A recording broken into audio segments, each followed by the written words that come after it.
Good morning, Your Honors. May it please the Court, my name is Patrick O'Connor. I'm with the law firm Harper Meyer, and I'm here this morning on behalf of the appellant, GCS Energy Recovery of Pinellas, Inc. Your Honors, what brings us here this morning is the lower court's order which declared moot the issue of an exemption to the Public Records Act that was claimed by Pinellas County and failure to produce documents for a total time period of 3 months.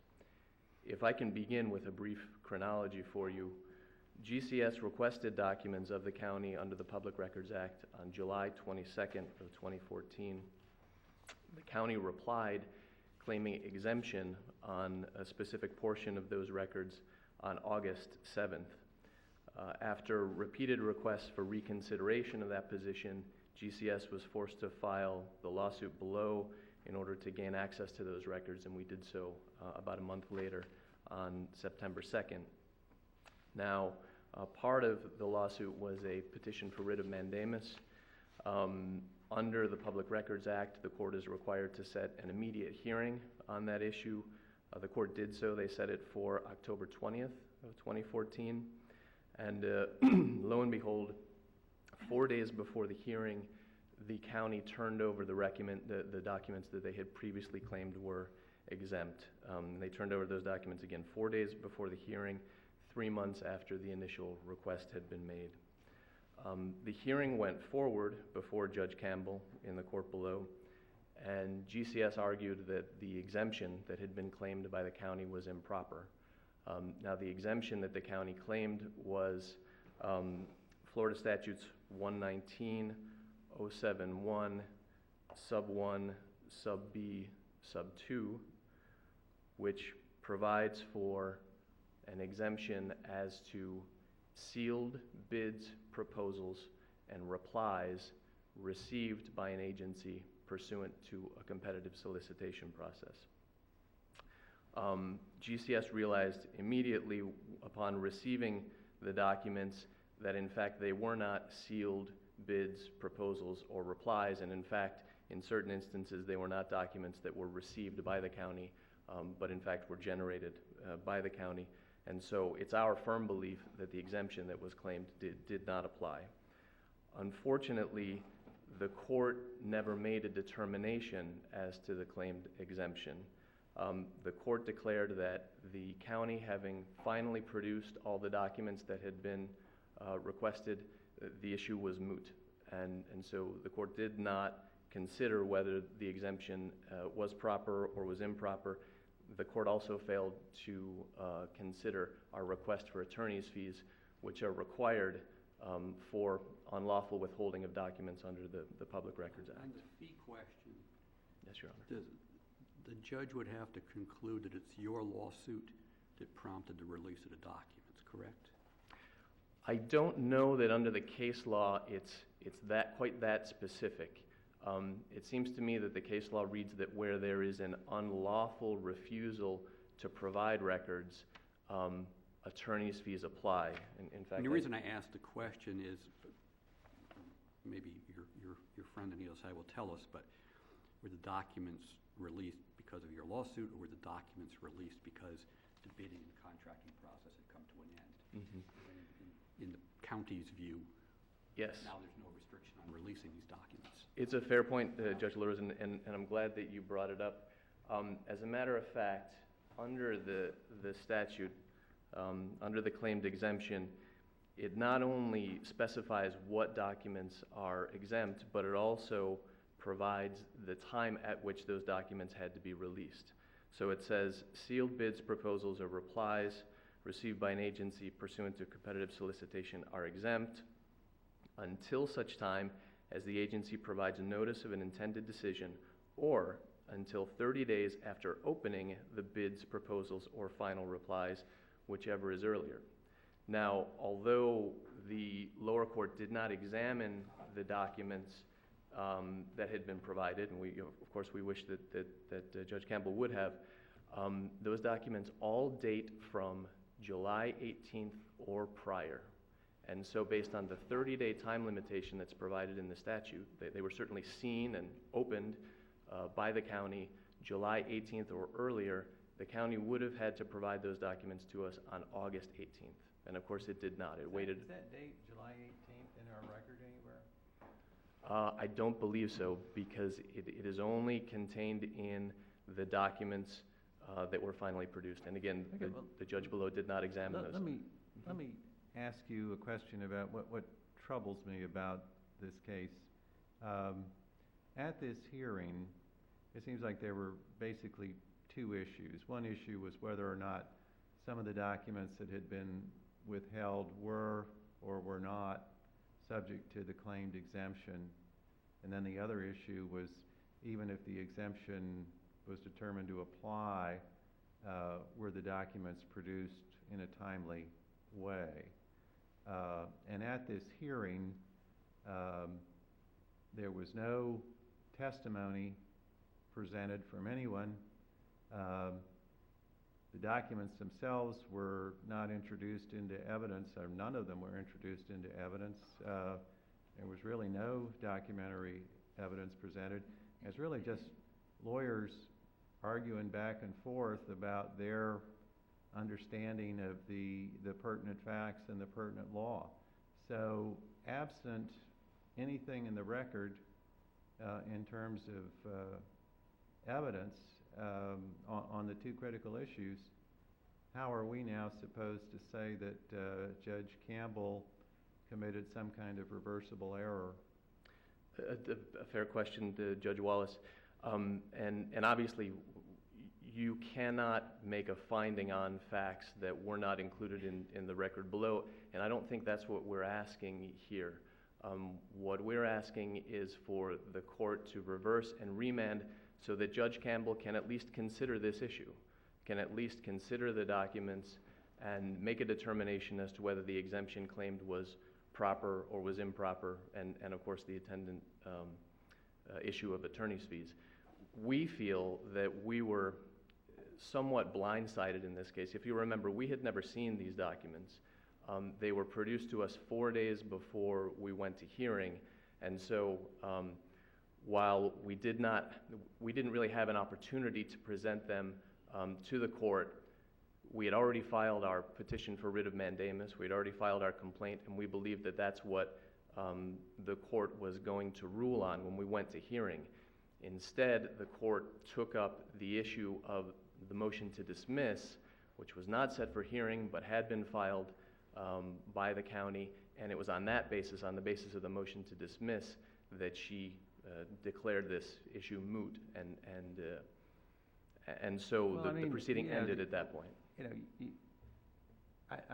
it sounds like you're asking for a do-over.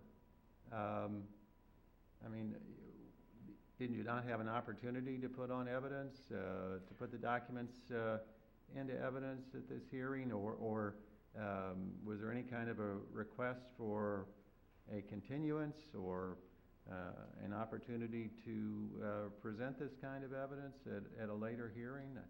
Well, I just don't see it. Well, certainly at hearing we argued that the documents that had been produced were not exempt. I don't believe that we had an opportunity at that point, and certainly the judge did not request to see the documents that had been produced only 4 days prior. She simply jumped right into the issue of whether the issue was ripe or whether it was moot, and she decided that it was moot. And it's our position that under the case law from this court in particular, as well as the Fifth and the First District Courts of Appeal, the issue is not moot. It's clearly not moot, and that there has to be a determination of whether the exemption applies or does not apply. And so we're not really asking for a do-over. We're asking for a first opportunity to argue over the actual documents as they were produced. Okay. If I could run through the law as we believe applies here, Your Honors. Of course, we can all agree that the very basis of the Public Records Act is the principle of openness. It's established in the Constitution. Section 24 sub A states, every person has the right to inspect or copy any public record made or received in connection with the official business of any public body. Subsection C of Section 24 goes on to state that the legislature may create exemptions to the general principle of openness. However, such law shall state with specificity the public necessity justifying the exemption, and shall be no broader than necessary to accomplish the stated purpose of the law. So in other words, if the legislature is going to create exemptions, they need to be narrow exemptions. These principles... At that point, your client was excluded from the process, from the bidding process, right? That's true. That is the underlying issue here. So there's nothing that you would have been able to do with an early disclosure of these documents. That's a fair point, Judge LaRose. As it turns out, when the documents were produced, they contained information, and again, we're talking about the documents that were never examined by the court below, and we believe that that's the issue here. The documents contain extensive discussion of whether the Phase 1 determination on the Statement of Qualifications is going to affect the Phase 2 determination of the request for proposal. And among the parties that proceeded there, they determined that it would not. Had we known that at the time, had those documents been produced immediately, we could have sought an injunction to stop the Phase 2 process from going forward and allow us to compete on a fair basis with the other two bidders who were going forward into Phase 2. And certainly we believe that that information, that Phase 1, where we were improperly excluded, would not affect Phase 2, would have helped us in obtaining that injunction. Can we even consider that, since there's absolutely nothing before us to support what you just said? Again, that's a fair point, excuse me, Judge Wallace. That, I believe, is the basis of the problem here, is that there's nothing in the record to make a determination as to whether the claimed exemption applied or did not apply. There's no examination of the documents, and so there's no determination as to whether we suffered any injury or we did not. The cure for that was to offer the documents into evidence at the hearing, or if that wasn't feasible or impossible, reschedule and consider it at a later date, or file a motion for rehearing. And I believe at hearing, Your Honor, we did discuss whether the documents should be taken into evidence. I don't have a specific recollection of what our position was on that, but I believe we certainly took the position that the court should examine the documents to see whether the claimed exemption applied or did not, and the court simply decided that it didn't need to do that, that the issue was moot, and that we should move on. With regard to this court in particular, there are a couple of cases that seem to establish that this issue is not moot, that the late production of documents does not moot the issue of whether a claimed exemption is proper or is improper. The first is Times Publishing Company versus City of St. Petersburg. This is a 1990 case out of this court where the Times sought certain leases that had or were being negotiated between St. Petersburg and the White Sox at that time. And the issue was raised as to whether, because the newspaper had received the leases at some point prior to hearing, whether the issue was moot. And the court said, at the outset, we recognize that the issue before us regarding whether the lease documents are public records is now moot. Courts do not ordinarily resolve disputes unless a case or controversy exists and resolution would have some practical purpose. However, since the instant situation is capable of repetition while evading review, we find it appropriate to address the issues before us concerning applicability of the Public Records Act for future reference. Now, we believe that the same situation applies here.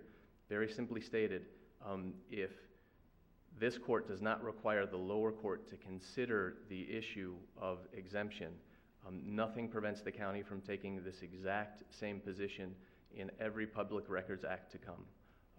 They can claim an exemption, whether it applies or not does not matter. They can force the individual to file a lawsuit, and so long as they produce those documents before the hearing, then the issue becomes moot.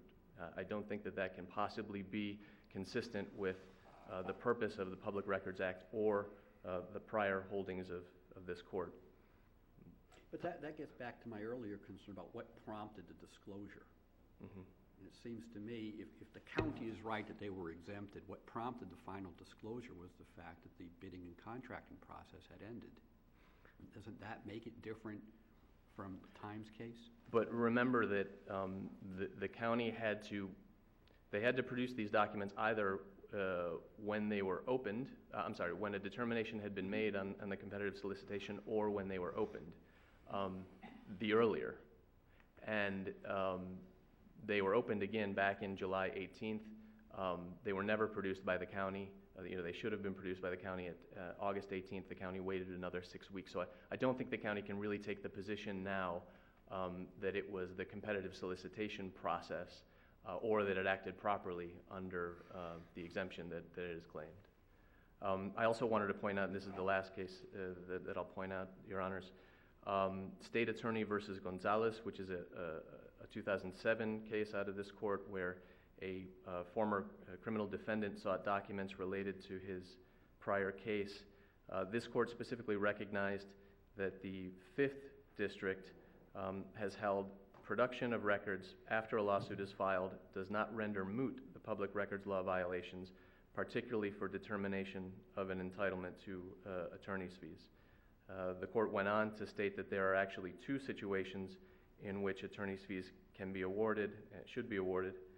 First, when a court determines that the reason proffered as a basis to deny a public records request is improper, and second, when the agency unjustifiably fails to respond to a public records request by delaying until after the enforcement action has been commenced.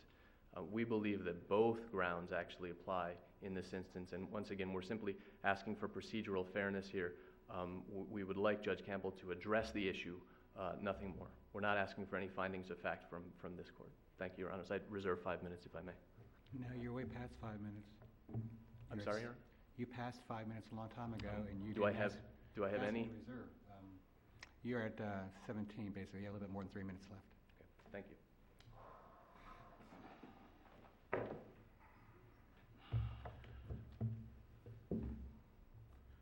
Good morning, Your Honors. May it please the Court. My name is Jack Powell. I'm representing Pinellas County in this matter. Mr. O'Connor and I have agreed to disagree through a good portion of this process. I would like to address first the chronology that he brought up. It all started in July 22nd, 2014, when Ms. DeLuca from Mr. O'Connor's office sent in a request for public records. Ms. Mancuso of the county was confused because it was a duplicate, basically, of one received a month before. The one the month before pertained to a public records request for all the Phase 1 documents like Mr. O'Connor had represented. Ms. Mancuso requested clarification. Ms. DeLuca from Mr. O'Connor's office responded, and all of these emails are in the record of trial that came up to Your Honors. That indeed they were looking for Phase 2, and there were 4 categories of documents being sought: copies of the service agreement, internal communications regarding the upcoming to-be bid upon service agreement, communications with the 2 prospective bidders in Phase 2, and any other documents. Those were the 4 categories. And Mr. O'Connor talked about the Phase 1 and the Phase 2. The Phase 1 is currently under litigation between the county and GCS, and that was on the bidding process. This is in the waste-to-energy facility over in St. Petersburg, where we burn trash and generate electricity, kind of a green thing to some extent. But it was such a big deal that it was decided to split the process into 2 phases. The first phase to find qualified bidders who could run the property. GCS had been running it, and part of that lawsuit is a complaint that the agreed upon early termination of that agreement for a variety of reasons, and it was going to be re-let. So the first phase was to find who could have the financial and technical wherewithal to run the facility. And the second phase was going to be on reaching an agreement that whoever was indeed found to be qualified could all agree on the terms, all be singing from the same sheet of music so that the bid would be on price, not on disputed terms. Phase 1 is currently under litigation between the parties. Phase 2 was the process of developing this service agreement for this $750 million multi-year project. And Mr. O'Connor is correct. The GCS was not found to be qualified, and so it was excluded as a result of Phase 1. They were not part of Phase 2. When we replied, I replied to Mr. O'Connor in a series of emails back and forth, all of which are part of the court's record, seeking clarification on and confirming my understanding regarding the 4 categories. And initially, my position was that the county was going to claim as exempt all of the items in categories 1 and 3 and parts of 2, and I really didn't know what he meant by all other documents in category 4. He responded taking issue with my position and asked us to reconsider. We did. This was all in August, from July 22nd till about early August. Our reconsideration is that and which was communicated to GCS, Mr. O'Connor, on August 27th, again part of the record, was that indeed we had reconsidered. We were going to be producing items in all 4 categories. We were going to produce the service agreements that the county provided to the bidders. That's category 1. We would not produce or claim as exempt those that we received from the prospective bidders in their replies.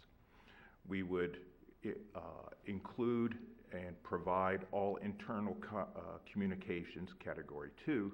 However, we would exclude or redact those attachments or forwarding segments of emails that were indeed replies from these 2 prospective bidders.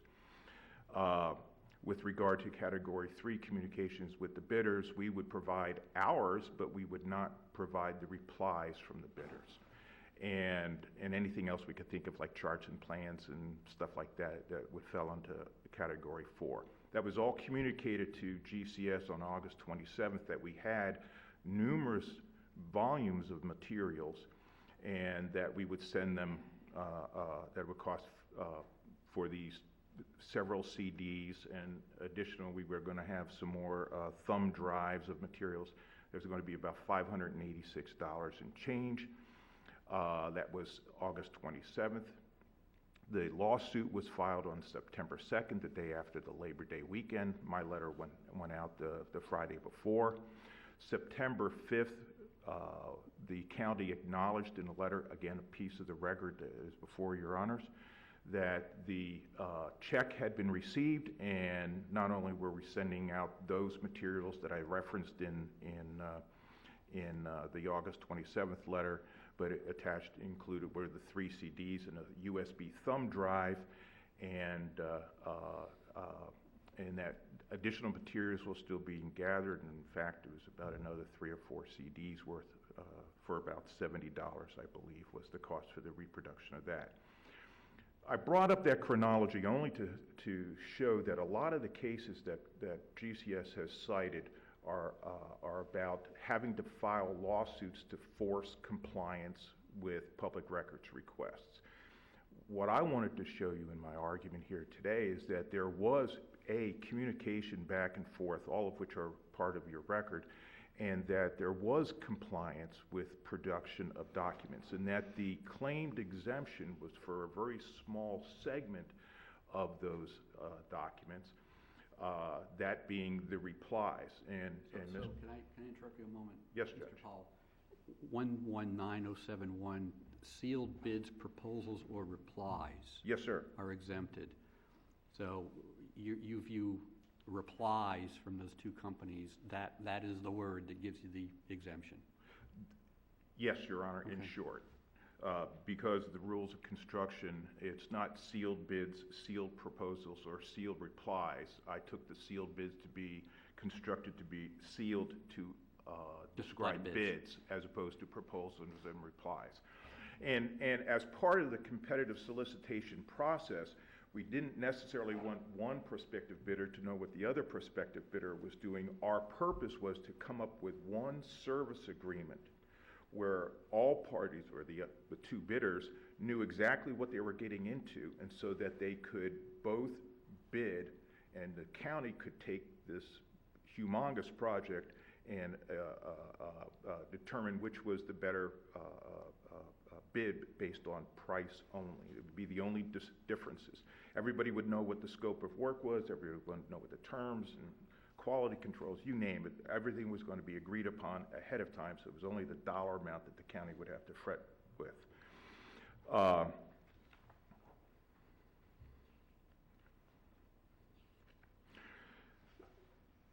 the cases that were cited regarding the, for example, the Times case, that was the case involved the Chicago White Sox coming to St. Pete, and there was actually collusion, for want of a better term, between the city attorney, the attorneys for the Chicago White Sox, and they gathered together and they actually got a local St. Pete attorney to be the recipient, the custodian of these records.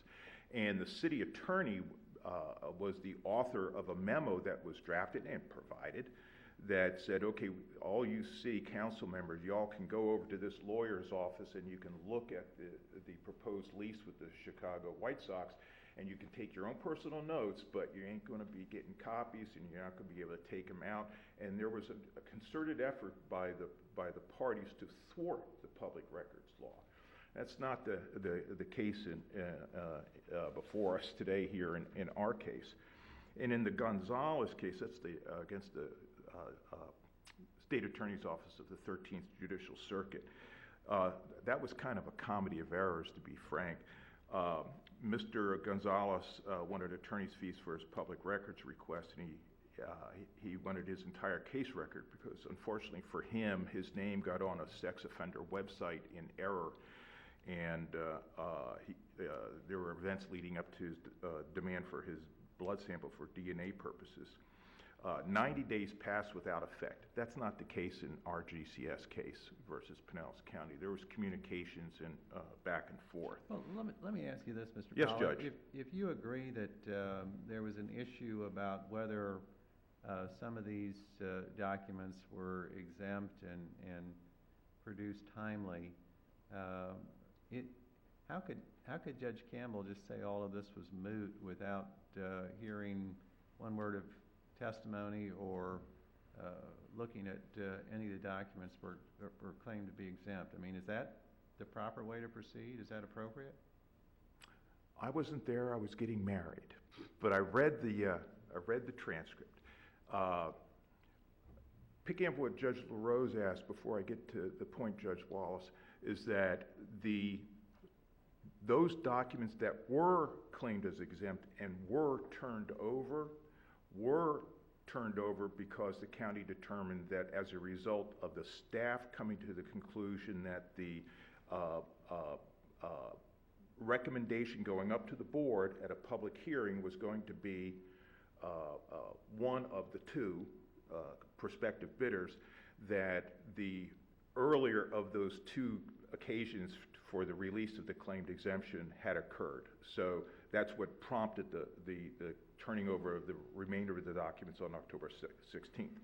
At Judge Campbell's hearing. There's no way we would know that because it's not in the record. Well, Mr. Kroll brought to that hearing all 18.5 gigabytes of information on the various CDs and thumb drives and whatnot. My reading of the... Help me out. Who is Mr. Kroll? Mr. Kroll was another senior assistant county attorney who appeared on my behalf at that hearing. There was some confusion as to why I didn't appear, and that doesn't matter. Doesn't matter at all, sir. But the materials were available, and Mr. O'Connor is correct. Judge Campbell declined the opportunity to review the material, and I believe Mr. O'Connor represented at the hearing that he hadn't looked at the material yet as well either. But I believe one can interpret the order that Judge Campbell wrote, the final order as a result of that hearing, which was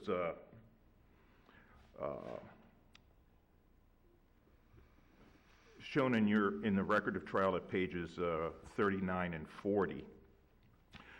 Mr. O'Connor is correct. She took this writ petition for a writ of mandamus and basically ruled on the motion to dismiss. And generally speaking, the term was for mootness.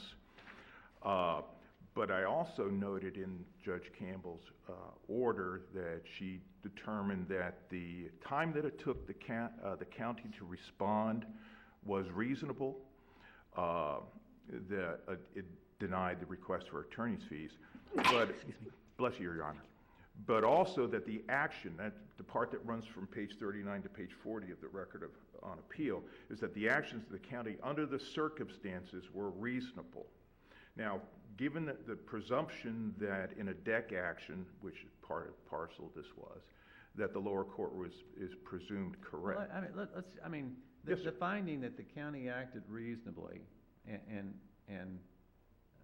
I don't know whether there's some finding assumed in all this that these documents were or were not exempt. Seems like that's a question of fact.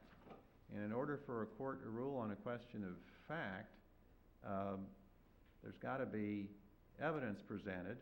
And I suppose that if the attorneys had agreed on what the facts were, and there was some kind of a stipulation, the court could rule on that. But as I read the transcript of this hearing, the attorney for the county and Mr. O'Connor didn't seem to agree on much of anything. So how could the court then say that this controversy is moot and I don't need to get involved? Particularly when I guess the underlying issue now is the question of attorney's fees.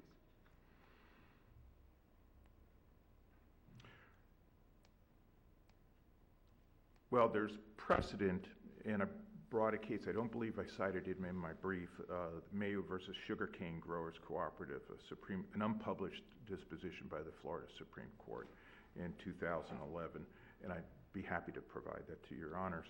But that was held at a petition for a writ of mandamus, which was dismissed as moot, was upheld and also denied the petitioner's motion for appellate attorney's fees. I believe I would argue that because Judge Campbell found that the issues were moot, that there was no justiciable controversy. Without a finding of a controversy, there's no entitlement to a declaration of the rights. So in no way, shape, or form could GCS be deemed a prevailing party and thus entitled to their attorney's fees. I think also Judge Campbell's Okay, but the question is, how does Judge Campbell get there without any evidence at all, just lawyers who don't agree about anything making arguments? Well, bringing back law school days of the tipsy coachman doctrine, but I don't think that is wholly applicable here.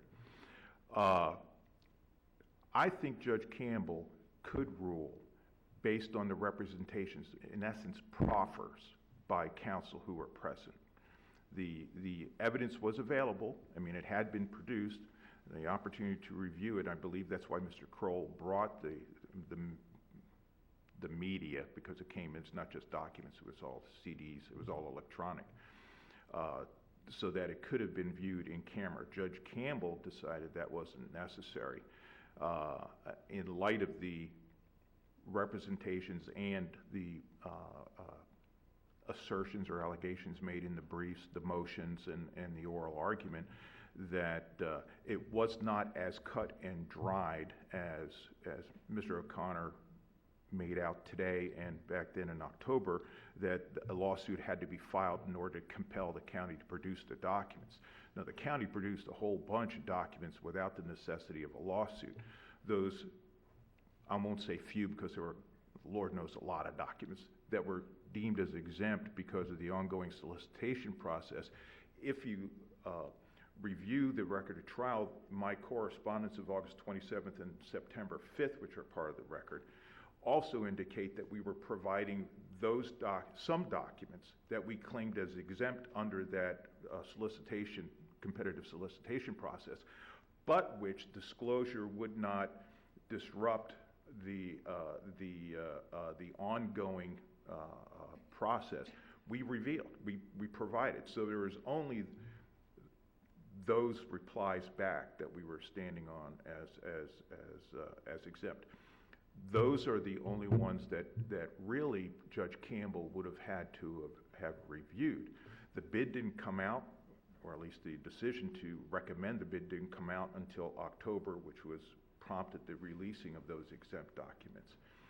And in light of the facts of our case being so dissimilar from Gonzalez, where there was no reply whatsoever, or some cases cited by Mr. O'Connor, where there were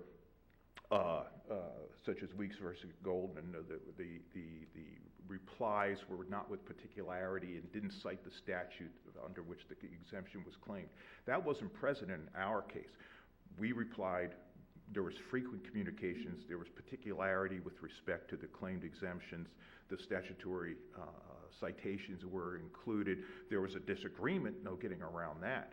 But there was communication. It wasn't an ignoring like there happened in the Gonzalez case, where 90 days went by and the request was lost and then it just fell off the face of the earth.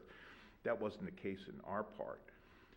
And I think Judge Campbell took note of that and then concluded that there was really an acts by the county that could be deemed unreasonable, that all through the process the county acted reasonable, which was specifically found in their order at Record 39 and 40.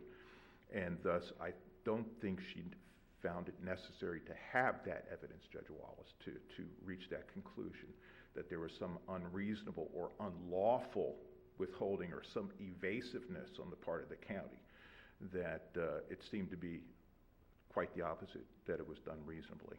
And thus she ruled as she did.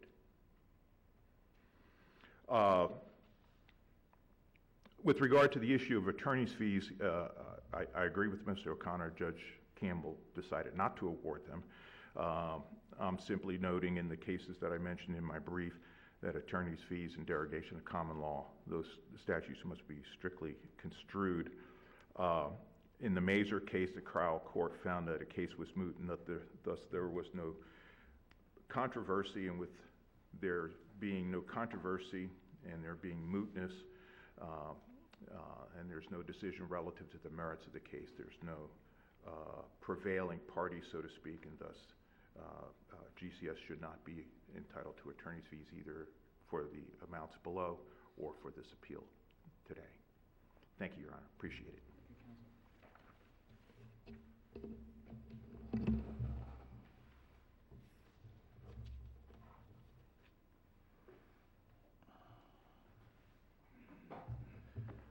Very brief rebuttal, Your Honors.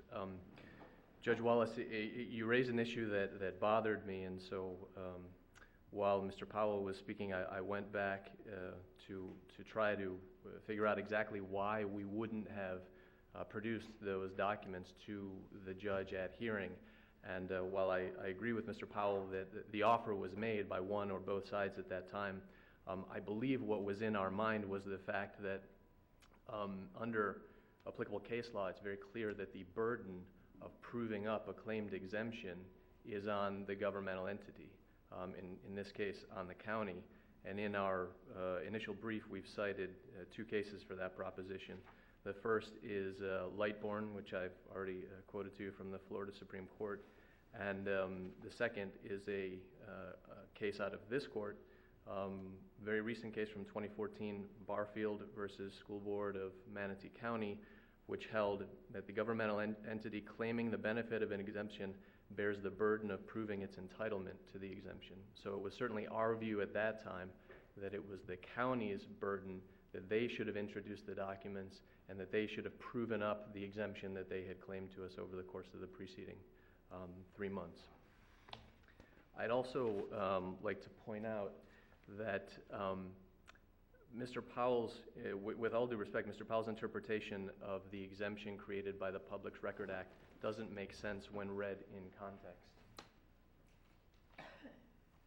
If you will look at Florida statutes 119071, sub 1, sub B, sub 2, again it states, sealed bids, proposals, or replies received by an agency pursuant to a competitive solicitation are exempt from the Public Records Act until such time as the agency provides notice of an intended decision or until 30 days after opening the bids, proposals, or final replies, whichever is earlier.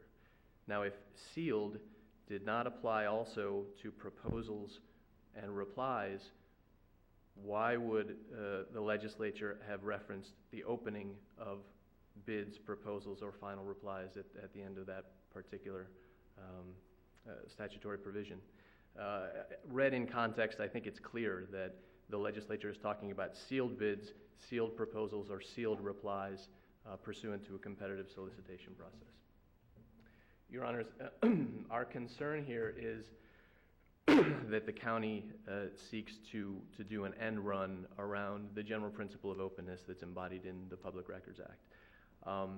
Once again, if the claimed exemption is not subject to review, if it can simply be declared moot because the county or another governmental agency produces the documents at any time before the hearing is held, that takes quite a bite out of the provisions of the Public Records Act. It seems to run contrary to the principle of openness, and we believe that it constitutes an unlawful failure to produce. Thank you, Your Honors.